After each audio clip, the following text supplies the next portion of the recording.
Welcome back, guys.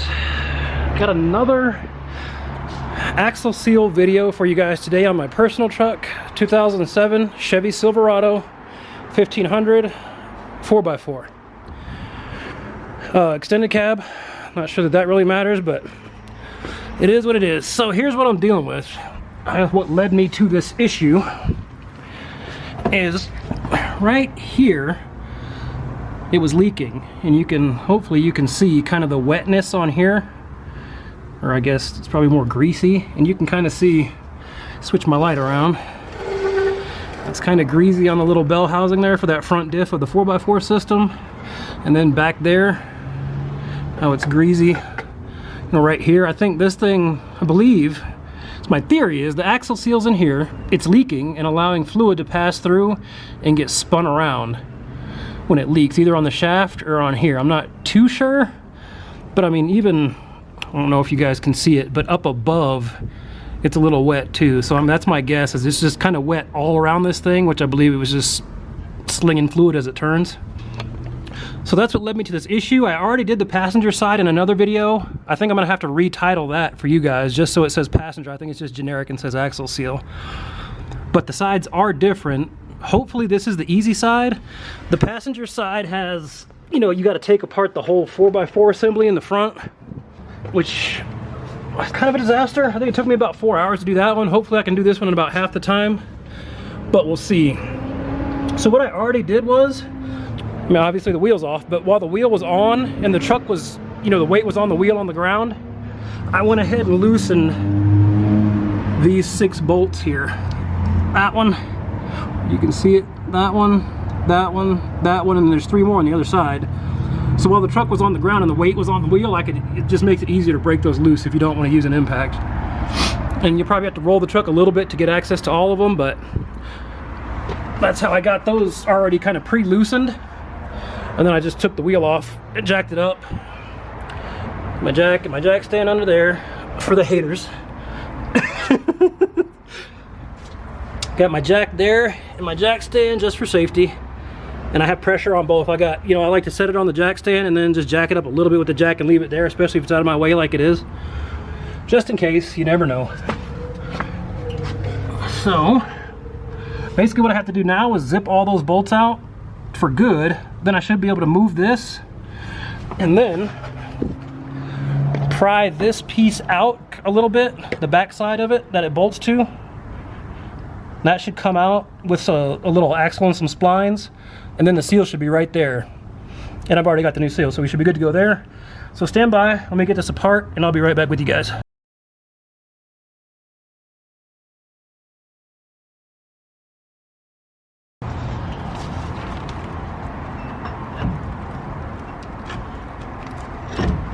Alright guys, as you can see, I got the axle unbolted. And this is gonna have to come out of the way now with these 2 bolts here. I believe I can, I think those are 15mm. I'll just zip those out from the bottom. And I'm gonna try and get this axle out of here just by kind of moving this out and over if I can, if it'll sway a little bit. If not, there's 3 bolts on top. You can kind of see them there that I'm gonna have to remove. You can get to them from here with like a ratcheting wrench or something, or you can do it from up top, you know, just popping the hood. But let me get these off here. And you would have to do, I just realized that my sway bar has come undone, so I'm gonna have to address that. And that would allow you to push this down a little bit to help out with getting this aligned. So stay tuned and let me see what I can do here. All right, not sure if you guys caught that in the time lapse, but I wasn't able to pry that out of there comfortably.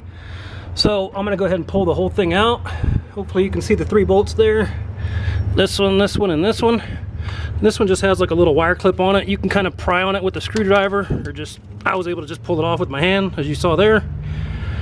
So I'm gonna zip those out, and then we'll see if I can pull that out from the bottom, so stand by. As you guys can see, hopefully I got the 3 bolts off there. Maybe you can see it. That thing's kind of in the way with the shadow, but take my word for it. So now it's time to go under the bottom. I think we should be able to just pry this thing out. Basically stick a pry bar right in here. Try not to hit the outside of your truck. And I'm gonna set you guys down while I pry that out, and hopefully I can wrestle it out of there.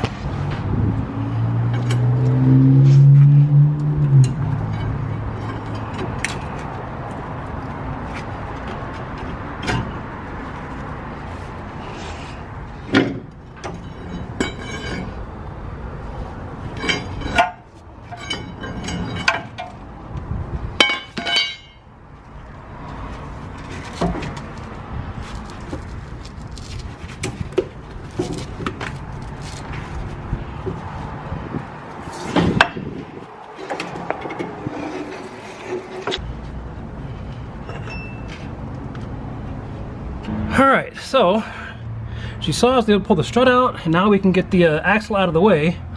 Now the next order of business is pulling this little guy out of the diff, which I've read about and seen on videos that it's kind of hard. So you can tap it a little bit with the hammer, and some people try and say pry up on the frame but not the differential with the pry bar.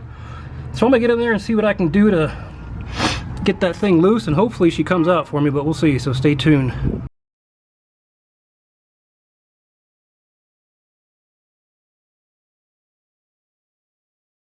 Alright, that was a little bit of a nightmare, not gonna lie. So I beat on it a little bit with the hammer trying to get that little shaft out, but it just wasn't working very well. So I beat it back in a few times, beat it out, and then I pried on it with a screwdriver a little bit, and the pry seemed to be more beneficial than the hammer. So just a hint for you guys, maybe start prying a little bit first. Just be careful not to pry too hard on that case, the differential case itself. So now you can see the old seal in there. I just have to get that one out, get the new one in, and we should be good to go. So stand by.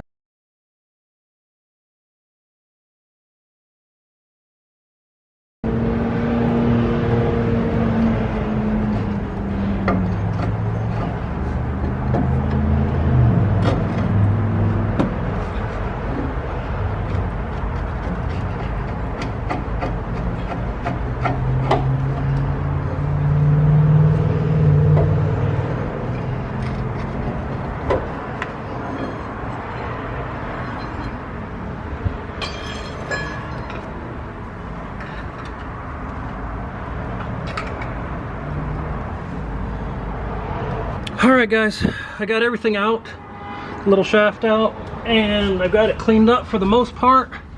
Just cleaned on the inside here a little bit, just to make sure the surface will mate up nice. I don't want to go on the outside and get like some of that dirt in there by accident, you know. So I'm just going to put the new seal in now, and I have just a block of wood and like a rubber mallet. So see, metal side goes back like that, and with any luck I can just tap it in.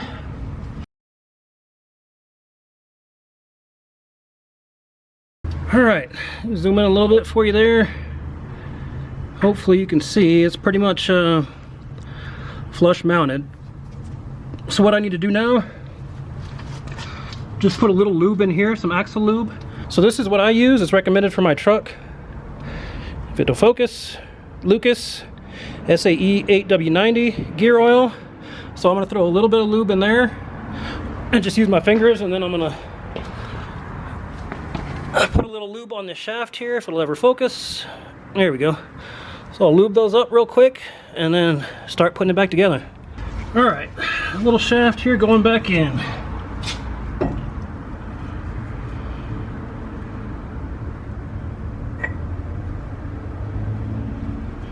You can kind of feel the splines when it goes in, and it should actually snap in.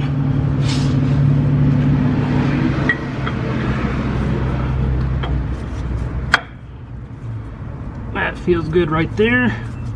Just gonna tap it with my mallet a second or two here, a couple times, to make sure. And then I can't see, like I can't pull it out by hand now, so it's in there good. I'll get the axle back in place here. Hopefully.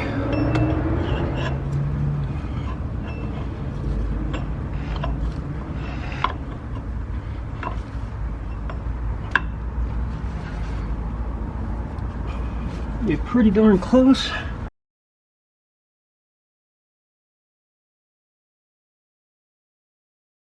Okay, I got those hand tight, and they basically need to be torqued down to 59 foot-pounds, so I'm gonna go ahead and get that done right now.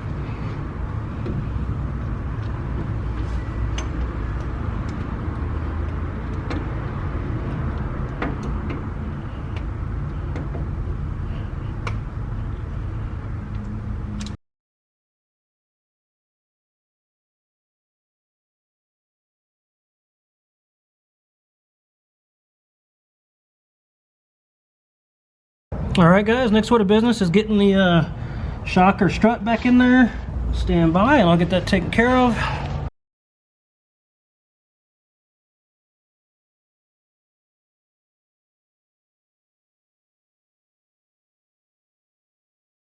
Alright guys, that's pretty much it. Installed. Let's see if I can show you the top here. Got my little wire clamp back on there. And those are all put back on. I did end up using some PB Blaster on those. I can't remember if I told you guys that or not, but that seemed to help out a bit. And we're good to go. I did want to tell you that, see that skid plate right there? I ended up taking that off just to give myself a little more room with the hammer, trying to get that little small shaft out of the differential. I'm not sure if that really helped that much or not, seeing as how the prying worked way better, so I'll leave that up to you guys. But outside of putting that back on the wheel and cruising it around for a few days to make sure it's good, that's about it guys. I don't want to take up too much more of your time. Just wanted to show you guys real quick, that is the part I used.